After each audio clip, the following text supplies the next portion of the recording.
صلی اللہ علیہ وسلم پر قرآن کریم کے نزول کی جو ابتدا ہوئی ہے تو پہلے آپ صلی اللہ علیہ وسلم کو مخمل کے کپڑے پر تحریری شکل میں قرآن کریم کی جو صورت پیش کی گئی ہے وہ یہی سورۃ الفاتحہ تھی۔ اس روایت کے مطابق نزول کے اعتبار سے بھی یہ صورت پہلی قرار پاتی ہے۔ بار سورۃ الفاتحہ اس لیے کہا جاتا ہے کہ یہ قرآن کریم کی پہلی صورت ہے۔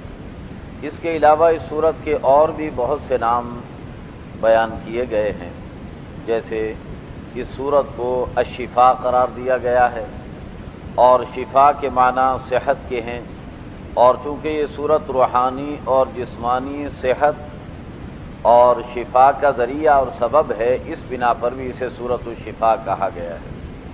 اس صورت کو تعلیم المسئلہ بھی قرار دیا گیا ہے۔ تعلیم المسئلہ کے معنی مانگنے کا طریقہ سکھانا۔ گویا اس صورت کے اندر اللہ رب العزت نے اللہ سے مانگنے کا ڈھنگ اور سلیقہ سکھایا ہے کہ اللہ سے کیا مانگنا ہے، کس طریقے پر مانگنا ہے۔ دونوں باتیں اس صورت کے اندر سکھائی گئیں اور ان کی تعلیم دی گئی۔ اور اس صورت کو ام الکتاب بھی کہا گیا ہے، ام القرآن بھی کہا گیا ہے، اساس القرآن بھی کہا گیا ہے۔ اور ان تینوں ناموں کا ملتا جلتا مطلب ہے، اور وہ مطلب یہ ہے کہ پورے قرآن کریم کی بنیاد، پورے قرآن کریم کا مرکزی نقطہ یا پورے قرآن کریم کا خلاصہ اس صورت کو قرار دیا جا سکتا ہے۔ امام راضی رحمۃ اللہ تعالی علیہ فرماتے ہیں کہ اگر آپ پورے قرآن کریم کے مضامین کو سمیٹنے کی کوشش کریں گے تو وہ 4 مضامین کے اندر سمٹ کر کے آ جائیں گے۔ یوں تو تفصیلی طور پر بہت سے مضامین ہیں، لیکن مرکزی طور پر اگر ان مضامین کو سمیٹا جائے تو 4 مضمون بن جاتے ہیں۔ ایک توحید کا مضمون ہے، دوسرا رسالت کا مضمون ہے، اور تیسرا مرنے کے بعد زندہ ہونے کا مضمون ہے، اور چوتھا ماننے والے اور نہ ماننے والوں کے انجام کا مضمون ہے۔ یہ 4 باتیں ہیں جو پورے قرآن کریم میں شرح و بسط کے ساتھ بیان کی گئی ہیں، اور یہ چاروں باتیں اگر آپ غور کریں گے تو سورہ فاتحہ کے اندر اختصار کے ساتھ موجود ہیں۔ اور یہی وجہ ہے کہ اللہ رب العزت نے سورہ فاتحہ کو نماز کی ہر رکعت میں پڑھنے کا حکم دیا ہے، کیونکہ اس صورت کے اندر پورے قرآن کریم کا خلاصہ موجود ہے، اور اللہ یہ چاہتے ہیں کہ مسلمان کی نگاہوں کے سامنے ہر وقت قرآن کا خلاصہ موجود رہے۔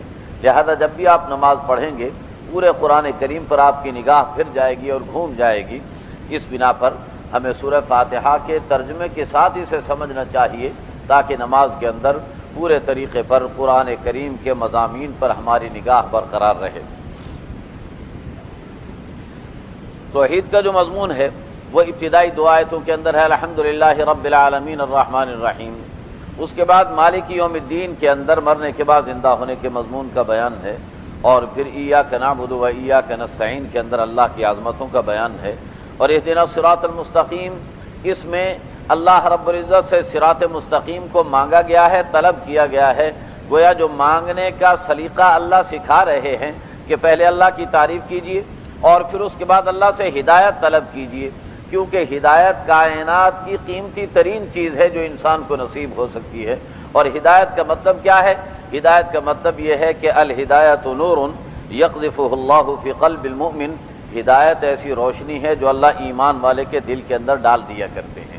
گویا ہدایت کی روشنی سے جب انسان کا دل منور ہوتا ہے تو انسان کو حلال و حرام کی تمیز پیدا ہوتی ہے، گناہ اور نیکی کی تمیز پیدا ہوتی ہے، اور یہی گناہ اور نیکی میں تمیز اور حلال و حرام میں تمیز انسان کے اللہ سے قرب کا باعث بن سکتی ہے کہ جب انسان گناہوں سے بچے گا اور نیکیوں کو اختیار کرے گا تو اسے اللہ کا قرب نصیب ہوتا چلا جائے گا۔ تو اللہ رب العزت نے اپنے آپ سے مانگنے کے لیے کیا سکھایا ہے کہ اللہ سے ہدایت طلب کر لیجئے، اور ہدایت بھی صراط مستقیم کی مانگیے۔ اچھا، پھر صراط مستقیم کی وضاحت کرتے ہوئے کہا گیا ہے کہ الذین انعمت علیہم غیر المغضوب علیہم ولا الضالین، جن پر اے اللہ آپ نے انعام فرمایا ہے ان کا راستہ ہمیں دکھا دیجئے۔ وہ کون لوگ ہیں جن پر اللہ نے انعام کیا ہے؟ سب سے بڑی شخصیتیں جن پر اللہ کا انعام ہوا ہے وہ انبیاء علیہم السلام کی شخصیتیں ہیں، رسولوں کی شخصیتیں ہیں، لہذا رسالت کا تذکرہ بھی یہاں پر آ گیا۔ اور پھر انبیاء علیہم السلام کے بعد اللہ کے انعام یافتہ بندے صحابہ کرام ہیں، اولیاء کرام ہیں، اور اللہ کے تمام ماننے والے وہ اللہ کے انعام یافتہ بندے ہیں گویا اس سے یہ معلوم ہو گیا کہ جو لوگ اللہ کے پیغام کو ماننے والے ہیں ان کا انجام یہ ہے کہ اللہ کی نعمتیں ان پر برستی ہیں اور اللہ کے انعامات کے وہ مستحق ہوا کرتے ہیں۔ اور جو منکرین ہیں وہ مغضوب علیہم والضالین ہیں کہ اللہ کی ان پر ناراضگی بھی ہے اور وہ لوگ گمراہ بھی ہیں۔ تو اس سے معلوم یہ ہوا کہ جو قرآنی نظام کے باغی ہوں ایسے انسان گمراہ قرار پاتے ہیں اور اللہ کی ناراضگی اور غصے کے مستحق قرار دیے جاتے ہیں۔ تو اس طریقے پر پورے قرآن کریم کے مضامین کا خلاصہ اس چھوٹی سی صورت کے اندر اللہ رب العزت نے بیان فرما دیا ہے۔ اس کے علاوہ بھی اس صورت کے بہت سے نام ہیں، مفسرین کرام نے اس صورت کے 22 نام شمار کرائے ہیں، اور عربی زبان کا مقولہ ہے کثرت الاسماء تدل علی عظمت المسمى، کسی چیز کے نام جب بہت زیادہ ہوں تو یہ اس چیز کی عظمت اور بڑائی کی دلیل ہوا کرتے ہیں۔ تو سورہ فاتحہ کے 20 سے زیادہ ناموں سے پتہ چلتا ہے کہ اس سورت کی کس قدر اہمیت ہے۔ اللہ کے نبی علیہ الصلوۃ والسلام نے اس سورت کو الصلاح بھی فرمایا ہے۔ ایک حدیث شریف ہے، اللہ کے نبی فرماتے ہیں کہ اللہ رب العزت کا ارشاد ہے قسمت الصلاۃ بینی و بین عبدی، میں نے اپنے اور بندے کے درمیان سورہ فاتحہ کو تقسیم کر دیا ہے۔ تو یہاں سورہ فاتحہ کو الصلاح کہا گیا ہے، اور الصلاح کہنے کی وجہ یہ ہے کہ نماز کے اندر سورہ فاتحہ ایک اہم رکن ہے نماز کا، اس بنا پر اسے الصلاح کہہ دیا گیا اور اسے نماز قرار دیا گیا ہے۔ تو یہ جو حدیث اللہ کے نبی نے فرمائی کہ اللہ رب العزت فرماتے ہیں کہ میں نے اپنے اور بندے کے درمیان سورہ فاتحہ کو تقسیم کر لیا ہے، نصف لی و نصف لعبدی، آدھی سورہ فاتحہ میرے لیے ہے اور آدھی میرے بندے کے لیے ہے۔ اذا قال العبد الحمد للہ رب العالمین، جب بندہ الحمدللہ رب العالمین کہتا ہے تو اللہ فرماتے ہیں حمدنی عبدی، میرے بندے نے میری حمد بیان کی۔ وَإِذَا قَالَ الرَّحْمَٰنِ الرَّحِيمِ، اور جب بندہ الرحمن الرحیم کہتا ہے قال اللہ تعالی اثنى علی عبدی، تو اللہ رب العزت فرماتے ہیں کہ میرے بندے نے میری ثنا بیان فرمائی۔ وَإِذَا قَالَ إِيَّاكَ نَعْبُدُ وَإِذَا قَالَ مَالِكِ يَوْمِ الدِّينِ قال اللہ تعالی مجدنی عبدی، جب یہ بندہ کہتا ہے کہ مالک یوم الدین، وہ اللہ روز جزا کا مالک ہے، تو اللہ فرماتے ہیں کہ بندے نے میری عظمتوں کو بیان کیا۔ وَإِذَا قَالَ إِيَّاكَ نَعْبُدُ وَإِيَّاكَ نَسْتَعِينُ قال اللہ تعالی هَذَا بَيْنِي وَبَيْنَ عَبْدِي وَلِعَبْدِي مَا سَأَلَ، جب بندہ کہتا ہے کہ اے اللہ تیری ہی عبادت ہم کرتے ہیں اور تجھ ہی سے مدد طلب کرتے ہیں، تو اللہ فرماتے ہیں کہ یہ میرے اور میرے بندے کے درمیان مشترک ہے، آدھا میرے لیے ہے اور آدھا میرے بندے کے لیے ہے، کہ عبادت اللہ کے لیے اور مدد بندے کے لیے ہوگی۔ تو اس طریقے پر بندے اور اللہ کے درمیان یہ قدر مشترک قرار پا گئی۔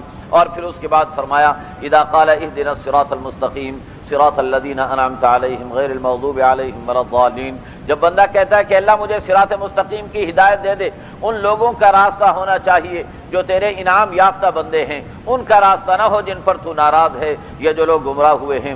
جب بندہ یہ جملہ کہتا ہے تو اللہ فرماتے ہیں ھذا لعبدی ولعبدی ما سأل، یہ میرے بندے ہی کے لیے ہے اور میں نے اپنے بندے کو جو اس نے مانگا ہے عطا کرنے کا فیصلہ کر لیا ہے۔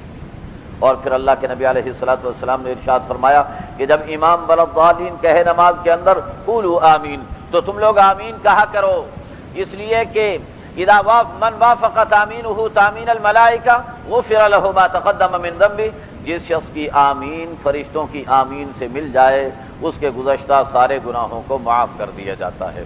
بہر صورت یہ صورت بڑی اہمیت کی حامل صورت ہے، اس کی ابتدا بسم اللہ الرحمن الرحیم سے ہوتی ہے، اور بسم اللہ الرحمن الرحیم ایک ایسا جملہ ہے جو قرآن کریم کی آیت ہے لیکن کسی بھی صورت کا جز نہیں، اور ہر صورت کی ابتدا کے اندر لکھا جاتا ہے۔ البتہ ایک صورت ایسی ہے کہ جس میں بسم اللہ الرحمن الرحیم نہیں لکھی جاتی، اور وہ سورہ توبہ ہے جو 10ویں پارے سے شروع ہوتی ہے اور 11ویں پارے میں جا کر کے ختم ہوتی ہے۔ اور ایک سورت قرآن کریم کی ایسی ہے کہ جس میں 2 مرتبہ بسم اللہ الرحمن الرحیم ہے، ایک مرتبہ ابتدا کے اندر اور ایک مرتبہ درمیان میں۔ ابتدا میں جو آتی ہے وہ تو اس کا جز نہیں، لیکن درمیان میں جو آتی ہے وہ اس کا جز ہے، اور اسے اللہ رب العزت نے حضرت سلیمان علیہ السلام کے مکتوب کے ضمن کے اندر ذکر فرمایا ہے۔ بہر صورت یہ بڑا اہم جملہ ہے، اور نبی کریم صلی اللہ علیہ وسلم نے ارشاد فرمایا کہ جب بھی کوئی اہمیت کا حامل کام ہو تو بسم اللہ پڑھ کر کے شروع کیجئے۔ بسم اللہ پڑھنے کا فائدہ یہ ہوگا کہ ایک تو اللہ اس کام کو مکمل کروا دیں گے، اور دوسرا اس کام سے جو مطلوبہ نتائج ہیں وہ بھی اللہ عطا فرما دیں گے۔ یہ دونوں باتیں بسم اللہ پڑھنے کے نتیجے کے اندر انسان کو حاصل ہو جاتی ہیں۔ اور سورہ فاتحہ ختم کرنے کے بعد آمین کہا جاتا ہے۔ یہ آمین کا جو لفظ ہے یہ قرآن کریم کا حصہ نہیں ہے، اور لیکن سورہ فاتحہ کے بعد اسے کہا ضرور جاتا ہے، اور اس کے معنی ہے اے اللہ ہماری دعا کو قبول کر لیجئے۔ گویا اللہ سے دعا مانگی، اور دعا مانگنے کے بعد عاجزانہ طریقے پر اللہ سے درخواست کر دی کہ اللہ ہماری اس دعا کو آپ قبول فرما لیجیے۔ اب بندے نے سورہ فاتحہ کے اندر صراط مستقیم طلب کی تھی، تو آگے قرآن کریم شروع ہو رہا ہے، اور پہلا پارہ شروع ہو رہا ہے جس کی ابتدا سورۃ البقرہ سے ہے۔ البقرہ گائے کو کہا جاتا ہے، اور اس سورت کے اندر گائے کا ایک محیر العقول واقعہ بیان کیا گیا ہے، جرم و سزا اور سراغ رسانی کی تاریخ کا منفرد واقعہ بیان کیا گیا ہے، اور اس واقعے کو بعد میں جب وہ موقع آئے گا تو میں اسے نقل کروں گا۔ یہ واقعہ چونکہ یہودیوں کے اندر پیش آیا تھا، اور اس سورت کے اندر یہودیوں کی طرف زیادہ تر روئے سخن موجود ہے، یہودیوں سے زیادہ گفتگو اس سورت کے اندر کی جا رہی ہے، تو یہ قرآن کریم کی حکمت کا ایک انداز ہے کہ اپنے مخاطبین کے جذبات کی بھی رعایت رکھی جاتی ہے۔ یہودیوں میں چونکہ یہ ایک بہت بڑا واقعہ تھا اور ان کے آباء و اجداد کے لیے قابل فخر واقعہ تھا، اس بنا پر قرآنی سورت کا نام ہی البقرہ رکھ کر کے یہودیوں کے لیے قرآن کی طرف سے نرم گوشے کا اظہار کر دیا گیا، اور اس کے ساتھ ہی اللہ کی قدرت کا مظاہرہ ثابت کرنے کے لیے البقرہ کے عنوان سے پوری سورت کا نام رکھ دیا گیا۔ اس سورت کی ابتدا الف لام میم سے ہو رہی ہے، اور انہیں حروف مقطعات کہا جاتا ہے، اور حروف مقطعات سے اس سورت کی ابتدا کر کے اللہ رب العزت قرآن کی ابتدا کے اندر ہی بتا رہے ہیں کہ بندے اگر قرآن سے استفادہ کرنا ہے تو اس کا پہلا زینہ اپنی جہالت کا اعتراف ہے، کہ تو اپنی جہالت کا اعتراف کر کے اللہ کے سامنے کہہ دے کہ مولا میں کچھ نہیں جانتا۔ اللہ فرمائیں گے کہ بندے آ، میں تجھے قرآن کے 30 پاروں اور 114 سورتوں کی شکل کے اندر علوم و معرفت کے دریا عطا کر دیتا ہوں۔ تو انسان کو اپنی جہالت کے اعتراف پر علم کی دولت نصیب ہوتی ہے، اور یہ اللہ رب العزت ابتدا کے اندر ہی اس بات کی طرف اشارہ فرما رہے ہیں۔ فرمایا ذالک الکتاب لا ریب فیہ، یہ عظیم الشان کتاب ہے، اس میں شک و شبہ کی کوئی گنجائش نہیں ہے۔ وہ صراط مستقیم بندے جو تو نے طلب کیا تھا فاتحہ کے اندر، قرآن کی ابتدا کر کے اللہ بتا رہے ہیں کہ وہ تمہیں دیا جا رہا ہے، اس کتاب عظیم کی شکل کے اندر تمہیں عطا کیا جا رہا ہے، لیکن اس کے بارے میں تمہیں یہ یقین رکھنا ہوگا کہ یہ قرآن کریم ہر قسم کے شک و شبہ سے بالا تر اور قابل اعتماد کتاب ہے، تب جا کر کے اس قرآن سے استفادہ ہو سکے گا۔ سورہ بقرہ کی ابتدائی 20 آیتوں کے اندر اللہ رب العزت نے 3 قسم کے افراد کا تذکرہ فرمایا ہے۔ پہلے تو وہ لوگ ہیں جو قرآنی نظام کے وفادار ہیں، اللہ کے ماننے والے ہیں، ان کا تذکرہ ابتدائی 5 آیات کے اندر موجود ہے۔ اور دوسرے وہ لوگ ہیں جو قرآنی نظام کے واضح باغی ہیں اور وہ کافر اور بے ایمان ہیں، ان کا تذکرہ دوسری 2 آیتوں کے اندر کر دیا گیا ہے۔ اس طرح 7 آیتوں میں قرآن کریم کے باغیوں کا اور قرآن کریم کے وفاداروں کا تذکرہ کرنے کے بعد ایک تیسری قسم کا تذکرہ بقیہ 13 آیات کے اندر کیا جا رہا ہے، اور وہ تیسری قسم ہے منافقین کی قسم، جو معاشرے کے انتہائی خطرناک افراد ہیں، اور منافق وہ شخص کہلاتا ہے جس کے دل و زبان میں مطابقت نہ پائی جاتی ہو، دل اللہ کا منکر ہو، زبان اللہ کا اعتراف کرنے کا دعویٰ کر رہی ہو، دل کے اندر کچھ اور ہو، زبان پر کچھ اور ہو، یہی منافقت کہلاتی ہے۔ اور منافق لوگ یہ سمجھتے ہیں کہ شاید وہ منافقت کر کے اللہ کو دھوکہ دے لیں گے۔ اللہ فرماتے ہیں کہ تم انسانوں کو تو دھوکہ دے سکتے ہو، لیکن جو انسان کے سینوں کے بھیدوں کا جاننے والا ہے اس رب کو کوئی دھوکہ نہیں دے سکتا۔ لہذا منافقین اپنے آپ کو ہی دھوکہ دے رہے ہیں، اللہ کو کبھی دھوکہ نہیں دے سکتے۔ ان منافقین کی ایک بہت بڑی خامی یہ ہے کہ یہ منافقین دنیا والوں کے سامنے اپنی فسادی ایجنڈے کو اصلاح کا ایجنڈا قرار دیتے ہیں، دنیا کے اندر فساد مچاتے ہیں۔ جب ان سے کہا جاتا ہے تو کہتے ہیں انما نحن مصلحون، ہم تو بھائی دنیا میں اصلاح کرتے پھر رہے ہیں، تو گویا فساد کو اصلاح کی ملمہ سازی کر کے پیش کرتے ہیں، یہ منافقین ہوا کرتے ہیں۔ اور دوسری ان کی برائی اور خامی یہ ہے کہ اہل ایمان کو تو یہ بے وقوف قرار دیتے ہیں اور اپنے آپ کو بڑا دانشور اور سمجھدار قرار دیتے ہیں۔ قرآن کہتا الا انہم ہم السفہاء، صحیح معنی میں بے وقوف یہ لوگ ہیں جو قرآن کے ماننے والوں کو احمق اور پاگل سمجھے، حقیقت میں وہ خود احمق اور پاگل قرار پاتا ہے۔ قرآن کریم یہ بتا رہا ہے کہ ایسے لوگوں کی جو صورتحال ہے وہ یہ ہے کہ ان لوگوں نے بڑے گھاٹے کا سودا کر رکھا ہے اللہ کے ساتھ. اولئک الذین اشتروا الضلالۃ بالہدی، ان لوگوں نے گمراہی کو ہدایت کے مقابلے میں خرید لیا ہے. گویا گمراہی کے تاجر ہیں یہ لوگ، گمراہی خرید رہے ہیں، ہدایت کو چھوڑ رہے ہیں. اور ان کی دو مثالیں قرآن کریم نے دی ہے. ایک مثال تو یہ کہ کوئی شخص بیابان اندھیرے کے اندر آگ کو جلاتا ہے اور پھر وہ اچانک آگ بجھ جاتی ہے اور یہ گھپ اندھیرے کے اندر کھڑا رہ جاتا ہے، کچھ بھی اسے سجھائی نہیں دیتا. منافق کی یہی صورتحال ہوتی ہے کہ ایمان کا دعویٰ کرتے ہی پلٹ جاتا ہے تو ایمان کی جو روشنی آ رہی تھی وہ فوراً بجھ جاتی ہے اور یہ اندھیرے کے اندر کھڑا رہ جاتا ہے اور اسے کوئی راستہ سجھائی نہیں دیتا. اور دوسری مثال قرآن کریم نے یہ دی ہے کہ اندھیری رات ہو اور بجلی اور بارش برس رہی ہو اور بجلی کڑک رہی ہو اور چمک بھی رہی ہو، تو بجلی کی کڑک اور چمک سے گھبرا کر اکیلا انسان اپنے کانوں میں انگلیاں ٹھوس لے اور آنکھوں کو بند کر رہا ہو، اس کی آنکھیں خیرہ ہو رہی ہوں بجلی کی روشنی سے. جب بجلی چمکتی ہو اسے راستہ نظر آئے، چلنے کی کوشش کرے تو بجلی کی چمک ختم ہو جائے اور یہ پھر اندھیرے میں کھڑا رہ جائے. اللہ فرماتے ہیں یہ منافقین ایسے ہی اندھے، گونگے اور بہرے ہیں، انہیں کبھی ہدایت نہیں مل سکتی جب تک کہ یہ خود اپنے آپ کو ہدایت کے راستے پر لانے کا فیصلہ نہ کر لیں. پھر قرآن کو ثابت کرنے کے لیے قرآن کریم نے مثالیں پیش کی ہیں اور قرآن کریم نے دلائل دیے ہیں، واقعاتی دلائل قرآن کریم نے پیش کیے ہیں کہ آسمان کو دیکھیے، زمین کو دیکھیے، آسمان سے برسنے والی بارش کو دیکھیے اور پھر اس بارش کے نتیجے میں زمین سے نکلنے والی سبزیوں اور پھلوں کو دیکھیے. یہ ساری چیزیں تمہیں پکار پکار کر کہہ رہی ہیں کہ میرا پیدا کرنے والا ایک اللہ ہے. وفی کل شیء لہ آیۃ تدل علی انہ واحد، ہر چیز کے اندر دلائل موجود ہیں جو اس بات پر دلالت کرتے ہیں کہ اس کا پیدا کرنے والا ایک اللہ ہے. پھر اس کے بعد اللہ رب العزت نے انسانیت کو چیلنج کیا ہے کہ قرآن کریم اللہ کا کلام ہے. مشرکین مکہ کہتے تھے محمد علیہ السلام کا کلام ہے، جبکہ قرآن کا دعویٰ ہے کہ قرآن اللہ کا کلام ہے. قرآن چیلنج کر رہا ہے کہ تم کہتے ہو کہ قرآن محمد کا کلام صلی اللہ علیہ وسلم، محمد علیہ السلام بھی انسان ہیں، تم بھی انسان ہو. اگر وہ انسان ہو کر ایسا عظیم الشان کلام بنا سکتے ہیں تو تم بھی انسان ہو، تم بھی ایسا کلام بنا کر کے دکھا دو.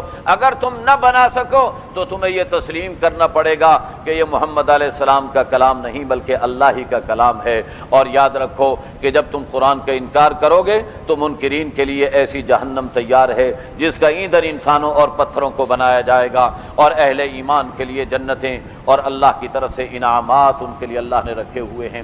اس کے بعد اللہ رب العزت نے یہ بتایا ہے کہ اللہ رب العزت بات کو سمجھانے کے لیے اور انسان کو ہدایت دینے کے لیے اگر قرآن کریم کے اندر کوئی مثال دیتے ہیں تو ان مثالوں کے اندر اللہ بڑی چھوٹی چیزوں کو نہیں دیکھا کرتے. اللہ نے مثال دی مشرکین کے خلاف اور یہ بتایا کہ مشرکین کے جو معبودان باطل ہے ان کے سامنے جو کھانے رکھے جاتے ہیں، ایک مکھی اگر کھانے کا ذرہ اڑا کر کے لے جائے تو وہ باطل معبود اس سے چھڑا نہیں سکتے، اس سے وہ کھانے کا ذرہ واپس نہیں لے سکتے. تو مشرکین اعتراض کرنے لگ گئے کہ اللہ اتنے بڑے اور چھوٹی سی مکھی کی مثال دے رہے ہیں.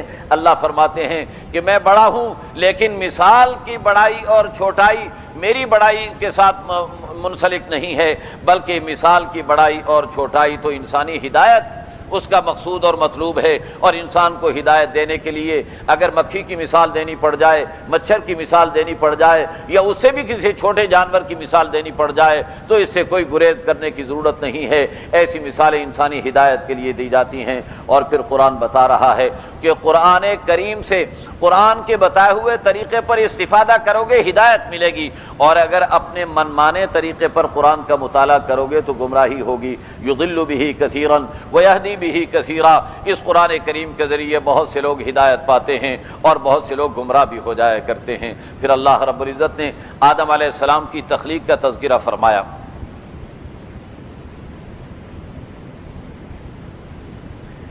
تخلیق آدم میں اللہ رب العزت نے اس بات کو بیان کیا ہے کہ اللہ نے انسان کو خلیفۃ اللہ فی الارض قرار دیا ہے، اپنا نائب قرار دیا ہے. اتنا بڑا مرتبہ اور مقام اس انسان کو جس کی پیدائش گندے قطرے سے ہو، ایک نطفے سے ہو، نطفے سے اتنا خسیس اور ذلیل نطفہ جس کا نام لینا بھی انسان اپنی مجلس کے اندر پسند نہ کرتا ہو، اس سے انسان کو بنا کر اللہ خلافت کے اعلیٰ مرتبے اور مقام پر فائز فرما رہے ہیں۔ اللہ بتا رہے ہیں کہ انسان میری قدرت کا کرشمہ دیکھ کہ تو کتنا گھٹیا اور ذلیل تھا، میں نے اٹھا کر کے تجھے کتنا عظمتوں والا اور عزتوں والا بنا دیا ہے۔ جب فرشتوں نے آدم علیہ السلام کی تخلیق پر اعتراض کیا تو اللہ نے انہیں بتا دیا کہ دیکھا جائے گا کہ صلاحیت والا کون ہے، میں تم سے بھی کچھ باتیں پوچھتا ہوں، آدم سے بھی کچھ باتیں پوچھتا ہوں۔ تو اللہ تعالیٰ نے جب فرشتوں سے سوال کیا وہ جواب نہ دے سکے، اور اس کے نتیجے کے اندر انہوں نے کیا کہا؟ سبحانک لا علم لنا، اے اللہ تو پاک ہے، ہمیں کوئی علم نہیں ہے۔ گویا اپنی جہالت کا اعتراف کر لیا۔ اگر کسی چیز کا علم انسان کے پاس موجود نہ ہو تو اس کی لا علمی کا اعتراف کر لینا، اپنی جہالت کا اعتراف کر لینا، یہ انسان کی چھوٹے ہونے کی دلیل نہیں بلکہ بڑے ہونے کی دلیل ہے، یہ بڑائی کی بات ہے اور فرشتوں والی صفت اور خصلت ہے اگر انسان کو یہ نصیب ہو جاتی ہے۔ بہر صورت اللہ نے جب آدم علیہ السلام سے پوچھا، آدم علیہ السلام نے جواب دے دیا۔ اسی علم کو اللہ نے آدم علیہ السلام کی وجہ امتیاز قرار دے دیا۔ تو معلوم ہوا کہ مجہولات کو معلومات کے اندر تبدیل کرنا، جن چیزوں کا علم موجود نہ ہو ان چیزوں کا انکشاف کر دینا، یہ انسان کی خوبی اور خصوصیت ہے جو اللہ نے انسان کو عطا فرما رکھی ہے۔ لیکن یاد رکھیے کہ یہ انکشاف دنیاوی معاملات کے اندر انسان کر سکتا ہے۔ جن چیزوں کا تعلق انسان کے حواس سے خمسہ کے ساتھ ہے ان کا ادراک کر کے ان کے بارے میں انسان اپنے علم سے فیصلے کر سکتا ہے، لیکن جن چیزوں کا تعلق آخرت کے ساتھ ہو انسان کے حواس سے خمسہ آخرت کا ادراک نہیں کر سکتے، جنت اور جہنم کے ادراک نہیں کر سکتے، لہذا اس کے بارے میں انسان کو علم آسمانوں سے ملے گا، قرآن کی شکل کے اندر عطا کیا جائے گا۔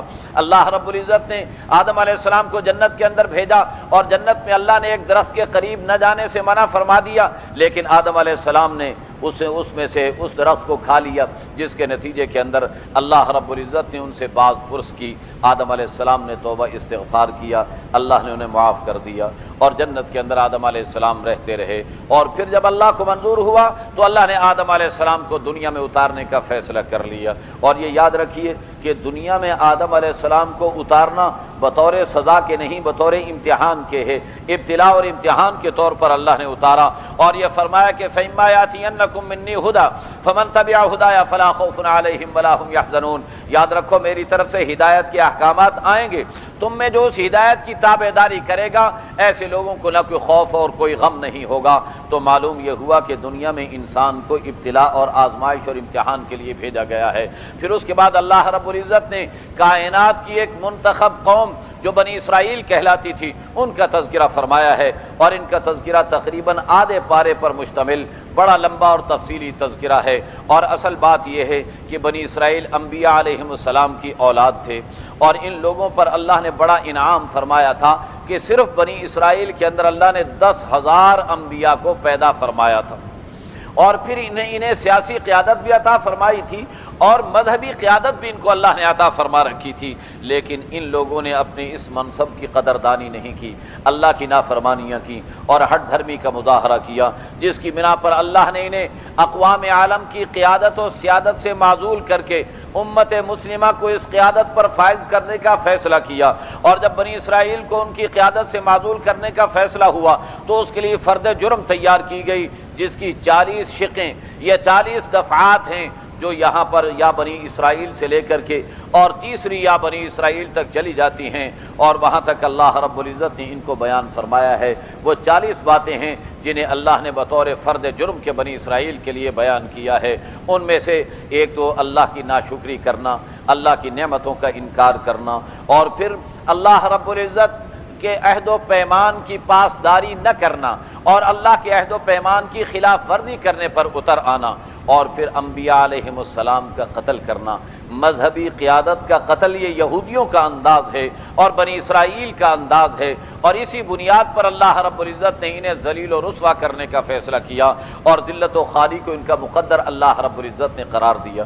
پھر ایک واقعے کا اللہ نے ذکر فرمایا ہے، اور وہ واقعہ انہی بنی اسرائیل کے اندر پیش آیا تھا کہ ایک شخص قتل ہو گیا اور اس کے قاتل کا پتہ نہیں چل رہا تھا، اور بڑا خطرہ تھا کہ باہمی طور پر جنگ و جدل نہ کھڑا ہو جائے یا کسی بے گناہ کا قتل نہ ہو جائے، تو ان لوگوں نے آ کر کے موسیٰ علیہ السلام سے کہا کہ آپ ہمارے قاتل کا پتہ بتا دیجئے۔ موسیٰ علیہ السلام نے اللہ تعالیٰ سے پوچھا، اللہ تعالیٰ نے فرمایا کہ ایک گائے لاؤ، اسے ذبح کرو، اور ذبح کرنے کے بعد اس کے بعد گوشت کے حصے کو میت کے جسم کے ساتھ لگاؤ تو تمہارے قاتل کا پتہ چل جائے گا۔ چنانچہ لمبا واقعہ، لمبی تفصیل ہے، گائے لائی گئی، ذبح کیا گیا، اور اس کی زبان کے ٹکڑے کو جب اس میت کے ساتھ لگایا گیا تو میت زندہ ہو کر کے بیٹھ گیا، اور اس نے بتایا کہ میرے بھتیجے نے مجھے قتل کیا تھا، یہ کہہ کر وہ دوبارہ مر گیا، اور اسے پکڑ لیا گیا بھتیجے کو، اور اس سے قصاص لے لیا گیا۔ قرآن کریم یہ کہتا ہے کہ کذالک یحیی اللہ الموتیٰ، جس طرح اللہ نے اس مردہ کو زندہ کر کے دکھایا، اللہ اسی طرح کل قیامت کے دن میں مردوں کو زندہ کر کے دکھا دیں گے۔ اور یہ یاد رکھو کہ قصاص کے اندر انسانی زندگی کا پیغام پوشیدہ ہے، جسے آگے جا کر کے قرآن کریم بیان فرمائے گا۔ اس کے بعد قرآن کریم نے یہ بتایا کہ ان یہودیوں کے اندر ایک بات یہ تھی کہ تعصب ان کی بنیاد تھی، مذہبی تعصب، دلائل کو نہیں دیکھتے تھے، تعصب کی بنیاد پر اپنے نظریات پر جمے اور اڑے رہتے تھے۔ ایک بات میں عرض کروں گا کہ دلائل کسے کہا جاتا ہے؟ یاد رکھیے، دلیل وہ ہے جو اللہ نے آسمانوں سے اپنے نبی پر اتاری ہے، لہذا قرآن و حدیث دلیل بنتی ہے۔ اپنے دماغ کے اٹکل پچو یہ دلیل نہیں قرار پاتے، تو اس بنا پر دلائل کے ماننے کا مطلب آسمانی تعلیمات کو تسلیم کرنا ہے، اور یہ آسمانی تعلیمات کو ماننے کے بجائے اپنی منمانی باتوں پر اصرار کیا کرتے تھے۔ اور پھر ان کے اندر ایک برائی یہ تھی کہ جادو کے ذریعے معاشرے کے اندر فساد برپا کرتے، لوگوں میں اختلافات پیدا کرتے تھے۔ ان خرابیوں کے پیش نظر اللہ رب العزت نے ان لوگوں کو معزول کرنے کا فیصلہ کیا، اور اللہ رب العزت نے اس بات کو بیان کیا کہ دیکھو قیامت کو اپنے سامنے رکھو، واتقوا یوما لا تجزی نفس عن نفس شیئا، ایسے دن سے ڈرو کہ جس دن کوئی انسان کسی کے کام نہیں آ سکے گا، نہ اس کا مال اس کے کام آ سکے گا، نہ کسی کی دوستی اس کے کام آ سکے گی، نہ کسی کی سفارش اس کے کام آ سکے گی۔ ایسے دن سے ڈرنا اور بچنا چاہیے۔ جو انسان ایسے دن سے ڈرے اور بچے گا، ایسا انسان ہی صحیح معنی کے اندر ہدایت یافتہ قرار پائے گا۔ اللہ ہم سب کو صحیح عمل کرنے کی توفیق مرحمت فرمائے۔ تقریباً پونا پارہ مکمل ہوا، اور آگے ابراہیم علیہ السلام کا خاندان کا تذکرہ شروع ہو رہا ہے، اور اس کے بعد مزید گفتگو آگے ہوگی۔ تو کل سے انشاءاللہ ابراہیم علیہ السلام کے تذکرے سے آگے گفتگو شروع کریں گے۔ اللہ ہم سب کو صحیح عمل کرنے کی توفیق مرحمت فرمائے۔ یہ سلسلہ اسی طرح انشاءاللہ العزیز پورا رمضان المبارک چلے گا۔ بعض دوستوں کو غلط فہمی ہو گئی تھی کہ تلاوت شدہ آیات کو بیان کیا جائے گا، تو اس کا مطلب تو یہ ہے کہ دوسرے دن بیان ہوگا۔ آج بھی کچھ دوستوں نے فون کیا تو میں نے انہیں بتایا کہ بھائی تلاوت کی جانے والی جو آیات ہیں رات کو، اس کے بارے میں ہم پہلے بیان کر دیں گے۔ تو ظاہر ہے کہ اتنے مختصر وقت کے اندر اتنے اختصار سے ہی بات ہو سکتی ہے۔ کچھ باتیں میں نے کوشش کی کہ سامنے لے آئی جائیں۔ اللہ ہم سب کو صحیح عمل کرنے کی توفیق دے۔ الحمدللہ رب العالمین، والصلاة والسلام على أشرف الأنبياء والمرسلين، اللهم وفقنا لما تحب وترضى واجعل آخرتنا خيرا من الأولى، رب اغفر وارحم وتجاوز عما تعلم إنك أنت العز الأكرم۔ اے اللہ، رمضان کے اس مبارک مہینے کو ہمارے لیے رحمتوں برکتوں کا مہینہ بنا دیجئے، ہدایت اور رہنمائی کا مہینہ بنا دیجئے۔ اے اللہ، اس مبارک مہینے کے اندر مسلمانوں کو روحانی تربیت نصیب فرما دیجئے۔ الہ العالمین، اس مہینے میں ایمان والوں کو جو ایمانی اور عملی ترقی تو نصیب فرماتا ہے، اے اللہ وہ ہمیں عطا فرما دے۔ الہ العالمین، ہماری دعاؤں کو قبول و منظور فرما، روزوں کا اہتمام کرنے اور تراویح کو اہتمام کے ساتھ پڑھنے کی توفیق مرحمت فرما۔ وصلی اللہ وسلم وبارک علی سیدنا محمد وآلہ وصحبہ اجمعین برحمتک یا ارحم الراحمین۔ بسم اللہ الرحمن الرحیم، الحمد للہ وکفی والصلاة والسلام علی سید الرسل وخاتم الانبیاء، اما بعد۔ آج جن آیات کی تفسیر بیان کی جا رہی ہے، اس کی ابتدا حضرت ابراہیم علیہ السلام کے تذکرے سے ہو رہی ہے۔ حضرت ابراہیم علیہ السلام کی شخصیت کو قرآن کریم ایک مثالی اور آئیڈیل شخصیت بنا کر کے پیش کر رہا ہے، اور قرآن کریم نے ابراہیم علیہ السلام کے طرز زندگی کو اتنا پسند فرمایا ہے کہ ساری انسانیت کو، امت مسلمہ کو، حتیٰ کہ انبیاء علیہم السلام کو بھی ان کی اقتداء اور ان کی اتباع کی تلقین فرمائی ہے۔ خصوصاً نبی کریم صلی اللہ علیہ وسلم سے بھی فرمایا ہے، قل صدق اللہ فاتبع ملت ابراہیم حنیفا۔ آپ ابراہیم علیہ السلام کی طرز زندگی کو اختیار کیجئے اور اسے اپنائیے۔ ابراہیم علیہ السلام کی خوبی کیا تھی؟ اللہ رب العزت ارشاد فرماتے ہیں کہ ابراہیم علیہ السلام کی یہ خوبی ہے کہ وہ امتحانات اور آزمائشوں کے اندر پوری زندگی کے اندر پورے اترے ہیں۔ وَإِذِ ابْتَلَىٰ إِبْرَاهِيمُ رَبُّهُ بِكَلِمَاتٍ فَأَتَمَّهُنَّ، اللہ تعالیٰ نے ابراہیم علیہ السلام کو مختلف آزمائشوں میں مبتلا کیا، ابراہیم علیہ السلام ان میں کامیاب و کامران رہے۔ ابراہیم علیہ السلام کی آزمائشوں میں کبھی قوم سے مقابلہ ہوا، کبھی خاندان کا مسئلہ سامنے آیا، کبھی حکومت وقت کا مسئلہ سامنے آیا، کبھی ابراہیم علیہ السلام کو اپنا وطن چھوڑنا پڑا، ملک چھوڑنا پڑا، ہجرت کرنی پڑی، اپنے معصوم بچے اور بیوی کو اپنے آپ سے جدا کر کے الگ تھلگ جنگل بیابان میں لے جا کر کے چھوڑنا پڑا۔ ابراہیم علیہ السلام نے کبھی بھی اپنی پیشانی پر کوئی بل نہیں پیدا ہونے دیا، اللہ تعالیٰ کے ہر حکم کو سر تسلیم خم کرتے ہوئے پورا کیا ہے۔ اسی کو قرآن کریم نے بتایا کہ ابراہیم علیہ السلام کی کامیابیاں اس بات کا اعلان ہے کہ وہ اپنے امتحان کے اندر کامیاب و کامران ہیں، اور اس بنا پر اللہ نے فیصلہ کر لیا کہ ابراہیم علیہ السلام کو انسانیت کی امامت پر فائز کر دیا جائے۔ انی جاعلک للناس اماما، ابراہیم میں تمہیں دنیا کا امام بنا رہا ہوں۔ تو ابراہیم علیہ السلام نے کہا کہ اللہ، امامت تو میری زندگی تک ختم نہیں ہونی چاہیے، یہ تو رہتی دنیا تک یہ منصب برقرار رہنا چاہیے، لہذا میری اولاد کے اندر بھی یہ سلسلہ جاری فرما دے۔ تو اللہ رب العزت نے یہ ضابطہ بیان فرما دیا کہ نسلی اور خونی اولاد نہیں، بلکہ آپ کی جو روحانی اولاد ہے اس میں جو لوگ آپ کے طرز زندگی کو اپنائیں گے انہیں امامت کے منصب کا اہل سمجھا جائے گا۔ قال لا ينال عهد الظالمین، قرآن کریم نے یہ کہا ہے کہ ظالموں کو تو امامت کے منصب پر فائز نہیں کیا جا سکتا، البتہ آپ کی روحانی اولاد میں آپ کی اتباع کرنے والے امامت کے منصب پر فائز ہوں گے۔ پھر ابراہیم علیہ السلام کے کارناموں کا قرآن کریم تفصیل سے ذکر کر رہا ہے، جن میں سب سے بڑا کارنامہ ابراہیم علیہ السلام کا انسانیت کی وحدت کے لیے خانہ کعبہ کو بطور مرکز کے تعمیر کرنا، کہ اس خانہ کعبہ پر پوری انسانیت کو جمع کیا جا سکتا ہے۔ اللہ اس کا ذکر فرما رہے ہیں اور یہ بتا رہے ہیں کہ ابراہیم علیہ السلام کے نشانات وہاں پر موجود ہیں۔ مقام ابراہیم وہاں پر موجود ہے، وہ پتھر جس پر کھڑے ہو کے ابراہیم علیہ السلام خانہ کعبہ کی تعمیر کر رہے تھے، اور وہ پتھر معجزانہ طریقے پر اوپر اور نیچے ہو رہا تھا، اور ابراہیم علیہ السلام کے لیے کوئی پریشانی نہیں تھی خانہ کعبہ کی تعمیر کو بلند کرنے کے اندر۔ اسے اللہ نے مقام ابراہیم کا نام دیا ہے، اور یہ بتایا ہے کہ مقام ابراہیم کے پاس نماز پڑھ کر ابراہیم علیہ السلام کے ساتھ اپنی یکجہتی کا مظاہرہ کرنے کی ضرورت ہے۔ اور پھر اللہ رب العزت فرماتے ہیں کہ ابراہیم علیہ السلام کی دعائیں ہیں کہ انہوں نے مکہ مکرمہ کے لیے دعا مانگی ہے برکتوں کی، اور مکہ مکرمہ کے لیے دعا مانگی ہے وہاں رہنے والوں کے لیے کہ اللہ رب العزت انہیں برکت نصیب فرما دے۔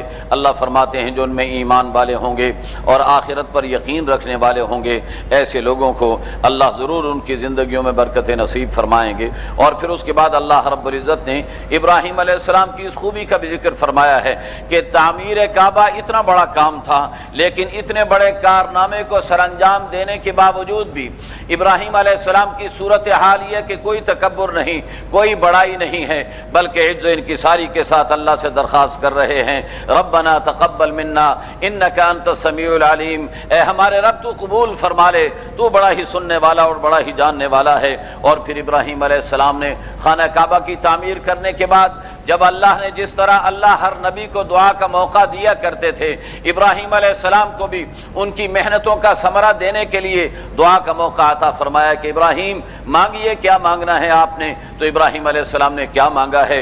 ابراہیم علیہ السلام نے یہ مانگا کہ مولا ایسا نبی پیدا فرما دے جو کائنات کا معلم بن کر کے سامنے آئے، اور ایسی امت تیار کر دے جو تیری فرما بردار بن کر کے زندگی گزارنے والی ہو۔ گویا ابراہیم علیہ السلام نے اپنی صفات کو منتقل کرنے کے لیے پوری امت کا اللہ سے مطالبہ کر دیا، اور اللہ نے ان کی دعا کو قبول فرما کر حضور علیہ السلام کو مبعوث فرمایا، اور امت مسلمہ کو اس دنیا کی دھرتی پر اللہ نے قائم فرمایا۔ حضور علیہ السلام نے ارشاد فرمایا، انا دعوت ابی ابراہیم، میں اپنے ابا ابراہیم علیہ السلام کی دعا کے نتیجے میں مبعوث کیا گیا ہوں۔ تو یہ ابراہیم علیہ السلام کی وہی دعا ہے جو کہ انہوں نے خانہ کعبہ کی تعمیر کی تکمیل کے بعد اللہ سے مانگی تھی۔ اللہ فرماتے ہیں ابراہیم علیہ السلام نے نبی کا فرض منصبی بھی بیان کر دیا کہ نبی کی ذمہ داریاں کیا ہوں گی. آپ کی ذمہ داریاں یہ ہوں گی کہ یتلو علیہم آیاتک ویعلمہم الکتاب والحکمۃ ویزکیہم، کہ نبی مسلمانوں کو قرآن پڑھ کر کے سنائے گا، اور دوسرا کام یہ ہوگا کہ قرآن و حدیث کی تعلیم انہیں دے گا اور ان کی تربیت فرمائے گا. اور پھر اللہ رب العزت فرما رہے ہیں کہ ابراہیم علیہ السلام کا طرز زندگی وہ مثالی اور معیاری طرز زندگی ہے کہ اس سے اگر کوئی انحراف کرے گا تو ایسا انسان عقل مند نہیں کہلا سکتا، باشعور نہیں کہلا سکتا. وَمَن يَرْغَبُ عَن مِّلَّةِ إِبْرَاهِيمَ إِلَّا مَن سَفِهَ نَفْسَهُ، ابراہیم علیہ السلام کے طرز زندگی سے انحراف کرنے والے بے وقوف اور احمق تو ہو سکتے ہیں، باشعور اور عقل مند انسان ایسا کبھی نہیں کر سکتے، اس لیے کہ ابراہیم کا اللہ نے دنیا میں انتخاب فرما لیا تھا. اور ابراہیم کا طرز زندگی کیا تھا؟ اذ قال له ربه اسلم قال اسلمت لرب العالمین.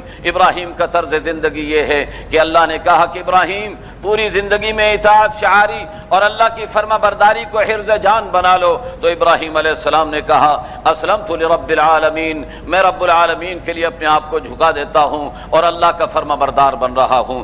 گویا ابراہیم علیہ السلام کی یہ خوبی ہے.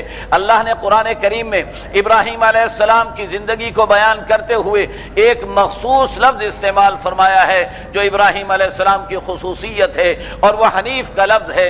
قرآن کہتا ہے ما کان ابراہیم یہودیا ولا نصرانیا ولکن کان حنیفا مسلما. ابراہیم نہ یہودی تھے، نہ نصرانی تھے، نہ مشرک تھے، بلکہ ابراہیم علیہ السلام تو مسلمان تھے اور یکسو تھے. حنیف اس شخصیت کو کہا جاتا ہے جو ہر طرف سے اپنے تعلقات توڑ کر ایک کے ساتھ اپنے تعلق کو جوڑ لے. اور ابراہیم کی یہ خوبی یہ تھی کہ ابراہیم علیہ السلام نے ساری دنیا سے تعلقات کو توڑ کر ایک اللہ کا اپنے آپ کو بنا لیا تھا. اللہ جس سے کہتے اپنے تعلقات کو استوار کرتے، اور جس سے اللہ کہتے اپنے تعلقات کو توڑ لیتے. اس لیے اللہ نے ابراہیم علیہ السلام کو حنیف قرار دیا، یکسو ہونے والا قرار دیا، اور دنیا کو ان کے اتباع کی تلقین فرمائی. ابراہیم علیہ السلام کا مثالی خاندان حضرت ابراہیم علیہ السلام نے اپنے بیٹوں اسماعیل کو بھی، اسحاق کو بھی، اور اپنے پوتے یعقوب علیہ السلام، ان سب حضرات کو یہ تلقین فرمائی کہ مسلمان بن کر کے زندگی گزارنا اور اللہ کی فرما برداری کے اندر زندگی گزارنا. پھر اللہ ایک ضابطہ بیان کر رہے ہیں. یہودیوں کا طریقہ یہ تھا کہ وہ اپنے آباء و اجداد پر فخر کیا کرتے تھے. قرآن کریم یہ کہتا ہے کہ تلک امۃ قد خلت لہا ما کسبت ولکم ما کسبتم ولا تسألون عما كانوا يعملون. یاد رکھو وہ لوگ گزر چکے ہیں، انہوں نے جو کچھ کیا اللہ کے یہاں ان کو اس کا بدلہ ملے گا، لیکن تم جو کرو گے اس کا بدلہ ملے گا. تم ان کے دعوے کر کے اپنے آپ کو ان کے پیروکار یا اپنے آپ کو ان سے تعلق والا ثابت کر کے اللہ کے ہاں مرتبہ نہیں ثابت کر سکتے، بلکہ تمہیں بھی عمل کرنا پڑے گا. گویا قرآن یہ بتا رہا ہے کہ انسان کی زندگی عمل پر منحصر ہے، کسی کے ساتھ تعلق، رشتہ داری اور کسی کے ساتھ اپنے رابطے کے ساتھ منحصر نہیں ہے. اللہ ہمیں عملی زندگی میں کامیاب و کامران فرما دے. اس کے بعد اللہ رب العزت نے فرمایا ہے کہ یاد رکھیے دنیا کے لیے مثالی شخصیات صحابہ کرام کو بنایا گیا ہے. صحابہ کرام کا ایمان معیاری ایمان ہے. فَإِنْ آمَنُوا بِمِثْلِ مَا آمَنْتُمْ بِهِ فَقَدِ اهْتَدَوْا. اگر یہ لوگ ویسا ایمان لے آئے جیسے تم ایمان لائے ہو. اور تم کون تھے؟ صحابہ کرام تھے جن سے خطاب کیا جا رہا ہے کہ اے میرے نبی کے صحابہ، جیسا تم ایمان لائے ہو ایسا اگر یہ لوگ بھی ایمان لے آئے فقد اہتدوا، پھر تو ہدایت یافتہ کہلائیں گے. وَإِن تَوَلَّوْا فَإِنَّمَا هُمْ فِي شِقَاقٍ. اور اگر صحابہ کی طرز زندگی کو ان لوگوں نے اپنانے سے انکار کر دیا تو یہ لوگ گمراہی کے اندر مبتلا ہو جائیں گے، اور ان لوگوں کو کبھی بھی کامیاب قرار نہیں دیا جا سکے گا. فَسَيَكْفِيكَهُمُ اللَّهُ. اپنے نبی کو اللہ فرما رہے ہیں کہ اگر آپ کی کوئی مخالفت کرتا ہے تو آپ اس کے لیے جوابی کارروائیاں سوچنے کی بجائے آپ اپنا فرض منصبی نبھاتے رہیں اور اپنی زندگیوں کو اپنی ذمہ داریوں کو پورا فرماتے رہیں. باقی رہا مسئلہ مخالفین سے نمٹنے کا، فَسَيَكْفِيكَهُمُ اللَّهُ. اللہ تمہاری طرف سے کافی ہو جائیں گے اور مخالفین کے مسئلے کو حل فرما دیں گے. اللہ نے فرمایا کہ اللہ کے رنگ کو اختیار کرو. صبغۃ اللہ ومن احسن من اللہ صبغۃ ونحن له عابدون. اللہ کا رنگ اختیار کیا جائے. اللہ کا رنگ کیا ہے؟ دیکھیے، یہودیت کا رنگ مال اور پیسہ ہے، اور عیسائیت کا رنگ اقتدار اور سیاست ہے، اور ایمان ایمان والوں کا رنگ جو ہے وہ ایک اللہ پر اعتماد اور توکل ہے، جس کی تلقین قرآن کر رہا ہے، اور قرآن کہتا ہے کہ اللہ کا رنگ اختیار کر لو، اللہ کے رنگ میں رنگے جاؤ۔ اور پھر قرآن کریم یہ بتا رہا ہے کہ ام تقولون ان ابراہیم و اسماعیل، ان لوگوں کا دعویٰ یہ تھا، یہودیوں کا کہنا یہ تھا کہ ابراہیم ہمارے اور اسماعیل ہمارے اور یعقوب ہمارے اور جتنے انبیاء گزرے ہیں وہ سب یہودی تھے۔ قرآن کہہ رہا ہے اانتم اعلم ام اللہ، ذرا بتاؤ تو صحیح ان نبیوں کو تم زیادہ بہتر جانتے ہو یا اللہ زیادہ بہتر جانتے ہیں؟ ومن اظلم ممن کتم شہادۃ عنده من اللہ، اس سے بڑا ظالم اور کون ہوگا جو اللہ کے یہاں گواہی کو چھپا لے۔ وما اللہ بغافل عما تعملون، اللہ تمہارے اعمال سے غفلت کرنے والے نہیں ہیں۔